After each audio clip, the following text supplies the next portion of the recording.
UP और उत्तराखंड की खबरों के लिए एबीपी गंगा को सब्सक्राइब करें और बेल आइकन दबाएं। उत्तराखंड की एक राज्यसभा सीट के लिए हलचलें तेज हो गई हैं। चुनाव होना है और उससे पहले हलचलें तेज हो गई हैं। सत्तारूढ़ बीजेपी में दावेदारों के नामों पर चर्चाएं शुरू हो गई हैं।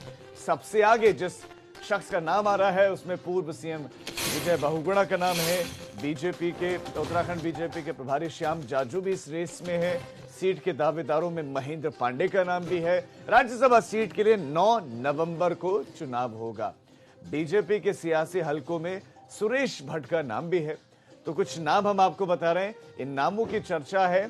किस नाम को चुना जाएगा ये देखने वाली बात होगी। हमारे साथ हमारे उत्तराखंड ब्यूरो चीफ अजीत राठी ज्यादा जानकारी के साथ जुड़ गए। अजीत, वो कौन कौन से नाम है जो रेस में है और सबसे आगे रेस में कौन दौड़ रहा है? राजीव, देखिए, जैसे एबीपी गंगा ने पहले भी कल भी बताया था, जब चुनाव की घोषणा हुई, चुनाव कार्यक्रम जारी हुआ, कि पूर्व मुख्यमंत्री विजय बहुगुणा का अज्ञातवास खत्म नहीं हो रहा है। 4 साल पूरे हो चुके हैं। वो 10 विधायकों को कांग्रेस छोड़कर भारतीय जनता पार्टी में शामिल हुए थे।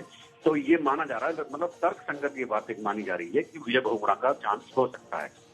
विजय बहुगुणा जितने भी दावेदार हैं उनमें सबसे मजबूत दावेदार माने जा रहे हैं और पार्टी के कंसिडरेशन जोन में उन्हें बहुत सीरियसली लिया जा रहा है। इसके अलावा पूर्व सांसद बलराज पासी हैं, उनका भी नाम आ रहा है। राष्ट्रीय उपाध्यक्ष और प्रदेश प्रभारी श्याम जाजू, उनका भी नाम है कि भाई उनको भी रखा जा सकता है, क्योंकि वो पिछले 3-4 साल से पार्टी के प्रदेश प्रभारी उत्तराखंड में है और उत्तराखंड में काम कर रहे हैं। इसके अलावा एक नाम और राष्ट्रीय महामंत्री प्रदेश महेंद्र पांडे का भी आ रहा है, जो राष्ट्रीय महामंत्री हैं भारतीय जनता पार्टी के। उनके नाम को भी एक इस रूप में देखा जा रहा है कि उनको राज्यसभा भेजा जा सकता है। हरियाणा में महामंत्री संगठन है सुरेश भट्ट, उनका भी नाम अब चलने लगा है। जैसे जैसे चुनाव कार्यक्रम की घोषणा हुई है तो नामों की जो फहरिस्त है वो बढ़ती जा रही है। लेकिन विजय बहुगुणा, चूंकि वो उनकी जो स्थिति है और जिस तरह से उनकी शीर्ष नेतृत्व के साथ करीबियत है, तो माना जा रहा है कि विजय बहुगुणा के नाम पर एक लॉटरी खुल सकती है। जी। और अजीत, अगर नाम के ऐलान की बात की जाए तो कब तक हो सकता है? नहीं, देखिए राजीव, चूंकि 20 तारीख से घोषणा जो कार्यक्रम है चुनाव का, 20 तारीख से उसकी अधिसूचना जारी हो जाएगी 20 तारीख को। उसके बाद चूंकि 27 तारीख तक नामांकन भरे जाने हैं, तो अभी मुझे नहीं लगता पार्टी बहुत जल्दबाजी करेगी और ये 20 तारीख के बाद ही शायद नामों की घोषणा होगी। जी। और चूंकि पूरे देश में जितने भी जहां भी चुनाव हो रहे हैं, सबके नामों की घोषणा एक ही साथ हुई है।